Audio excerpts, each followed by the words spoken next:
तो एक्सपर्ट में आप सभी का स्वागत है। देखिए यह जो है आप लोग को इसका हार्ड कॉपी मिल गया होगा और ये जो भी क्वेश्चन है वो एनसीईआरटी बेस्ड है। क्या है? एनसीईआरटी बेस्ड है। एनसीईआरटी। तो ये क्वेश्चन जो है जैसे कि पहला है कि इमैस्कुलेशन किससे संबंधित है। तो अगर बात करें इमैस्कुलेशन का, तो इमैस्कुलेशन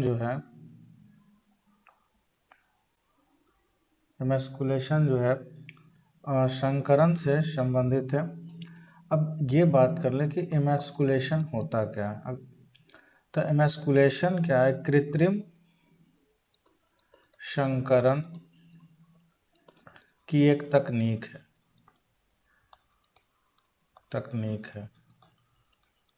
क्या है? इमैस्कुलेशन क्या है? एक कृत्रिम संकरण की एक तकनीक है। अगर बात करें प्रश्न नंबर 2, जिसमें लिखा हुआ है कि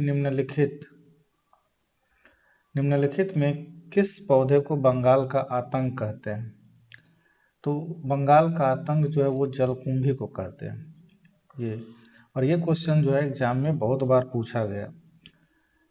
अगर जो इसके बाद जलकुंभी के बारे में थोड़ा सा बात करें तो ये एक ऐसा पौधा है जो पानी में बहुत तेज़ी से फैलता है और तो और ये भारी मात्रा में क्या करता है, जलकुंभी जो है भारी मात्रा में ऑक्सीजन को अवशोषित कर लेता है। जिसके कारण क्या होता है, इसके जिस जगह पे ये जलकुंभी है, मान लो कि एक तालाब में है चाहे पोखर में है, तो वहाँ उसके अंदर जल के अंदर रहने वाले जो जीव होते हैं उसे ऑक्सीजन की कमी कर देते हैं और वो मृत हो जाते हैं। इसी प्रकार से अगला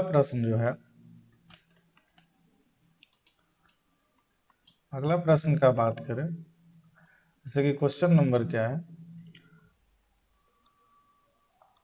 कि निम्नलिखित में से कौन लघु बीजाणुधानी का एक हिस्सा नहीं है। तो ये इसका सही जवाब है बीजांड द्वार। बीजांड द्वार जो है मादा भाग यानी बीजांड का हिस्सा है। बीजांड का हिस्सा है, जबकि अन्य जो है यानी कि बाकी जो ऑप्शन है वो जो है लघु बीजाणुधानी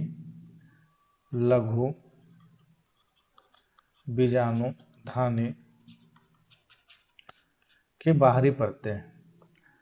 अगला प्रश्न है जैसे कि जलमग्न पौधे में रंध्र रहते हैं। तो इसका सही जवाब है कि जलमग्न पौधे में रंध्र किसी भी सतह पर नहीं होते हैं। इसका कारण यह भी है कि जलमग्न पौधे में वाष्पोत्सर्जन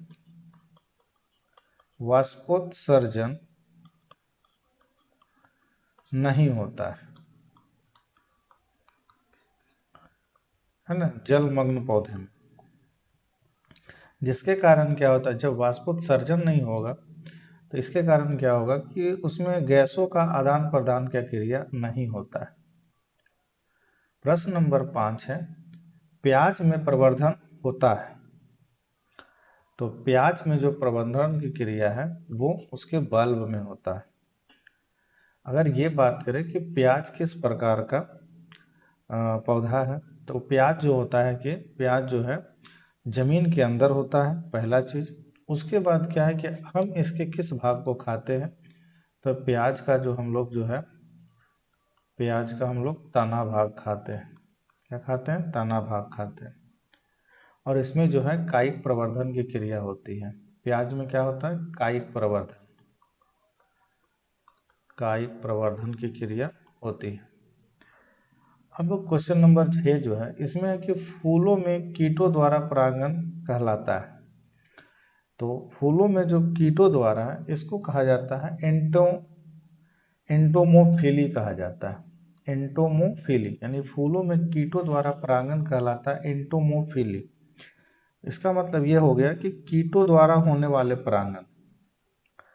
कीटों द्वारा होने वाले परागण को एंटोमोफिली कहते हैं, यानी ऑप्शन नंबर ए। अगला प्रश्न है कि घास के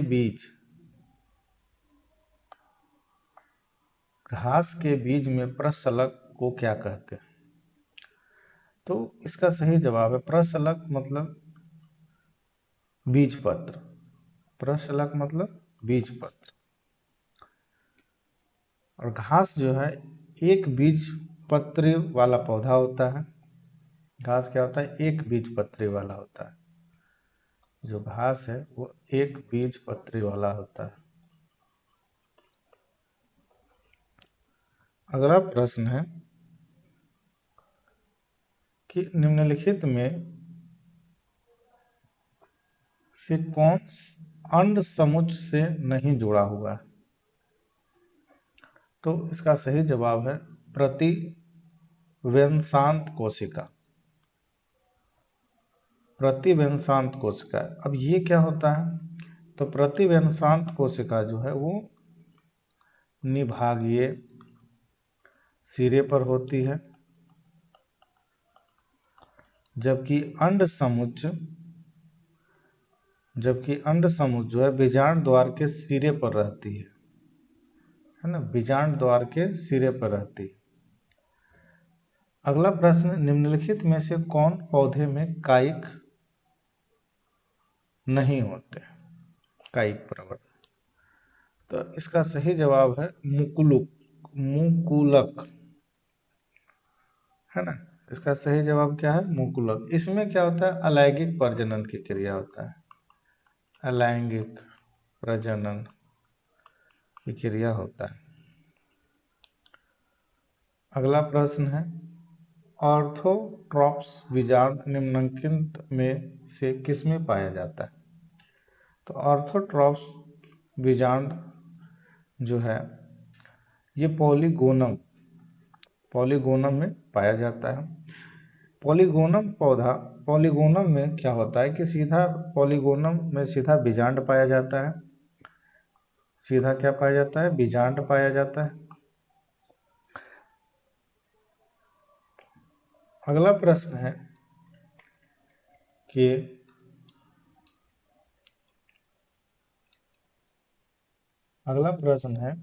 जब नर आकृति में मादा से विभिन्न होता है तब क्या कहलाता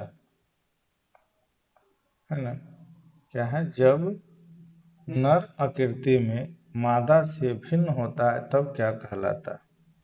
तो इसको कहते हैं यौन द्विरूपता। क्या कहते हैं? यौन द्विरूपता।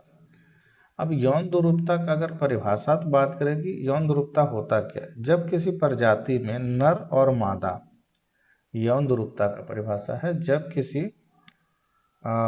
जब किसी प्रजाति में नर और मादा बाह्य शारीरिक रूप से एक दूसरे से अलग दिखते हैं। बाह्य शारीरिक रूप से एक दूसरे से अलग दिखते हैं तो उसे यौन द्विरूपता कहते हैं। मतलब कि शारीरिक रूप से अलग दिखना। अगला प्रश्न है गुरु बीजाणु मात्र कोशिका से क्या बनता है? तो गुरु बीजाणु मात्र कोशिका से जो है ये गुरु बीजाणु ही बनाता है। गुरु बीजाणु मात्र कोशिका से क्या बनता है? तो गुरु बीजाणु ही बनता है। इसमें क्या होता है? अर्धसूत्री विभाजन होता है। क्या होता है? अर्धसूत्री विभाजन होता है। अगला प्रश्न है कि जब जयांग में स्त्री केसर एक दूसरे से जुड़े रहते हैं तो कहलाता है? क्या कहलाता है? युक्ता अंडपी कहलाता है। जब जयांग में स्त्री केसर एक दूसरे से जुड़े रहते हैं तो उसे क्या कहते हैं? युक्ता अंडपी कहते हैं। अगला प्रश्न है बिना निषेचन के पौधे का उत्पादन किसके द्वारा किया जाता है? तो बिना निषेचन वाला सिर्फ कायिक प्रवर्धन जिसमें होगा वही पौधा जो है बिना निषेचन का हो सकता है। अगला प्रश्न है कि बाह्य निषेचन क्रिया होती है। बाह्य निषेचन क्रिया जो होती है, प्रश्न है जो इसमें पूछा गया कि बाह्य निषेचन क्रिया किस में होती है। तो बाह्य निषेचन की क्रिया जो है वो मछली में होती है। अगला प्रश्न है भ्रूण कोश की सेंट्रल कोशिका है। तो भ्रूण कोश की सेंट्रल कोशिका जो होता है वो द्वितीयक केंद्रक होता है, क्योंकि भ्रूण कोश के केंद्र में स्थित बड़ी सेंट्रल कोशिका में दो द्विध्रुवीय केंद्रक होते हैं जो बाद में जुड़कर द्विगुणित द्वितीयक केंद्रक बनाते हैं। इसीलिए इसका आंसर क्या होगा, ऑप्शन नंबर बी होगा। अगला प्रश्न है अध्यावरण से घिरा हुआ कोशिकाओं का एक पुंज होता है, इसको कहा जाता है बीजांडकाय।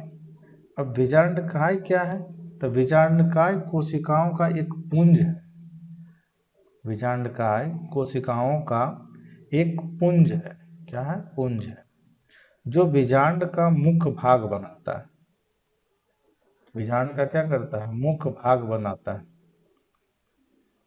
मुख्य भाग, मुख्य भाग बनाता है और बाहर से अध्यावरणों द्वारा सुरक्षित रहता है। बाहर से अध्यावरणों द्वारा सुरक्षित रहता है। अगला प्रश्न है कि केसर या जाफरान पुष्प के किस स्रोत से पाया जाता है। तो केसर और जाफरान जो है वो stigma, option number B, stigma स्रोत में पाया जाता है। अगला प्रश्न है कि जरायुजता पाया जाता है। तो जरायुजता जो है वो राइजोफोरा में पाया जाता है। राइजोफोरा जो है एक मैंग्रोव पौधा है, मैंग्रोव पौधा है। अगला प्रश्न है कि निम्न में से किसे मादा युग्मोद्भिद कहते हैं। तो ये भ्रूणकोश को कहा जाता है। अगला प्रश्न है कि निम्नलिखित फलों में किसमें एरिल पाया जाता है। एरिल, एरिल मतलब एरिल पाया जाता है, शरीफा में पाया जाता है। एरिल मतलब होता है जिसके बीज के बाहर मांसल आवरण, बीज के बाहर मांसल आवरण, यानी कि बीज है उसके ऊपर खाने वाला लगा हुआ है। अगला प्रश्न है कि भूमि के अंदर पाए जाने वाले उभयलिंगी पुष्प जो कभी नहीं खुलते हैं उसमें किस तरह का स्वयं परागण होता है। तो उसमें जो होता है अनुनैमिल्य परागण होता है, मतलब ऐसे फूल जो कभी नहीं खिलते हैं, ऐसे फूल जो कभी नहीं खिलते हैं, कभी नहीं खिलते हैं, उनके बंद होने का कारण हमेशा 100% स्वपरागण को ही माना जाता है, स्वपरागण को ही माना जाता है। अगला प्रश्न है सेब में खाने योग्य भाग होता है। तो सेब का हम लोग देखिए पुष्पासन भाग खाते हैं, है ना, सेब को हम लोग पुष्पासन भाग खाते हैं। और यहाँ से एक प्रश्न ये भी पूछता है कि सेब को हम आभासी फल के भी नाम से जाने जाते हैं। आभासी फल कहिए, झूठा फल कहिए, असत्य कहिए, है ना, सब एक ही ऐसा होता है ना, क्योंकि इसका जो भी आभासी फल होगा उसका जो विकास है वो अंडाशय में नहीं होता है।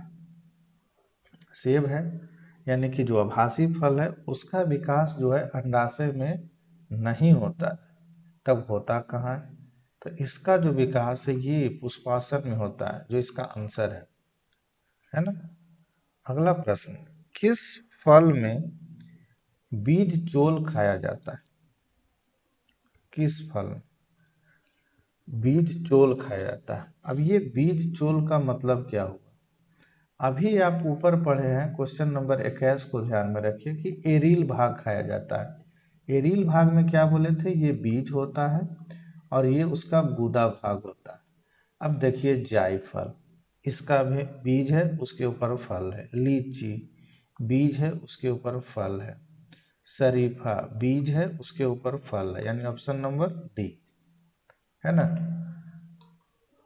अगला प्रश्न जो आपका आ रहा है कि द्विगुणित है। द्विगुणित है, द्विगुणित है मतलब कि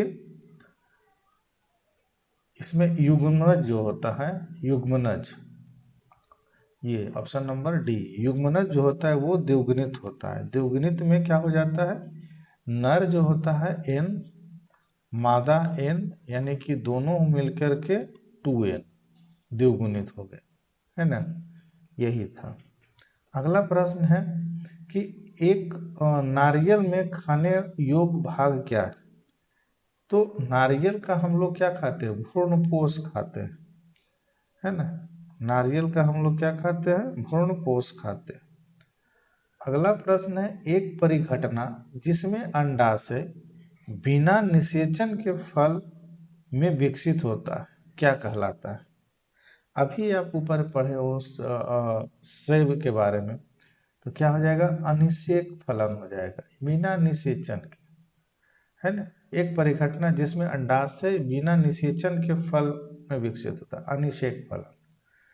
अगला प्रश्न है कि निम्नांकित में से किस पौधे की प्रजातियों में बीज का उत्पादन असंग जनन द्वारा होता है। निम्नांकित में किस पौधे की प्रजातियों में बीज का उत्पादन असंग जनन द्वारा होता है। तो इसका सही जवाब है एस्टेरेसिस एवं घास, है ना। एस्टेरेसिस एवं मतलब कि इन परिवारों में क्या होता है कि निषेचन के बिना ही बीज उत्पन्न हो जाता है। असंग जनन जो है, जैसे कि एरेस्टेसिस एवं घास में क्या होता है कि बिना प्रजनन का, है ना, बिना निषेचन का बीज क्या हो जाता है, उत्पन्न हो जाता है। आप खेत में देखते होगे कि खेत खाली है, उसके बाद बरसात हुआ, वहाँ घास आ, तो यही वो प्रक्रिया बनता है। अगला प्रश्न है कि समानता कैप्सेला में भ्रूणपोष होता है। कैप्सेला में क्या होता है, त्रिगुणित होता है। क्यों, क्योंकि आवृतबीजी पौधे में भ्रूणपोष का निर्माण नर युग्मक एन तथा द्वितीयक केंद्रक में, यानी कि 2n, अब दोनों को जोड़िए 3n, यही कारण है कि ये त्रिगुणित हो जाता है। ठीक है। अगला प्रश्न है कि बीजांड के वृंत को कहते हैं। तो बीजांड के वृंत को कहा जाता है फ्यूनिकल कहा जाता है। क्या कहा जाता है, फ्यूनिकल। अगला प्रश्न है कि अलग अलग समय पर नर तथा मादा जननांगों की परिपक्वता कहलाती है ना। तो ये कहलाती है डाइगोगेमी, डाइकोगेमी। अब डाइकोगेमी क्या है, तो स्वपरागन, स्वपरागन को रोकने के लिए, क्या करने के लिए, रोकने के लिए पुंकेसर और स्त्री केसर, क्या, पुंकेसर और स्त्री केसर को अलग अलग परिपक्व कराना, पुंकेसर और स्त्री केसर को अलग अलग अलग अलग परिपक्व कराना परिपक्वता कहलाता है ना, सॉरी, डाइगोगेमी कहलाता है। अगला प्रश्न है कि आवृत बीजी में कौन सी संरचना नहीं मिलती। तो आवृत बीजी में जो है आर्किगोनियम की संरचना नहीं मिलती है। आर्किगोनियम जो है वो मादा जननांग है। क्या है, मादा जननांग है, जो ब्रायोफाइट्स,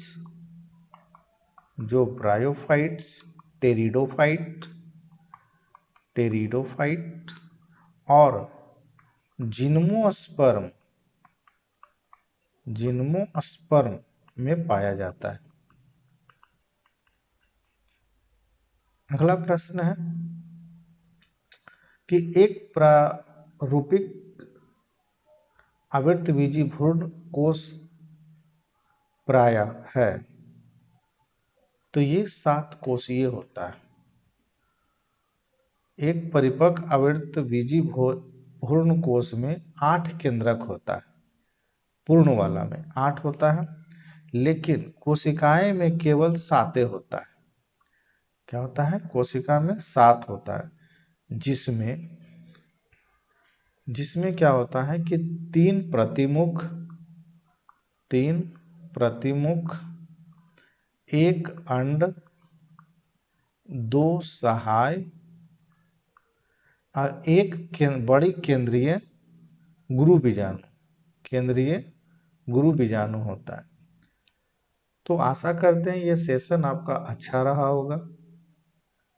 वीडियो को जितना से ज़्यादा हो लाइक करिए, शेयर करिए, ताकि ऐसा वीडियो फिर आपको अपलोड करें। इसका भी भाग 2 आना बाकी है। तो क्यूज एक्सपर्ट को लाइक करिए, चैनल को सब्सक्राइब करिए, शेयर करिए।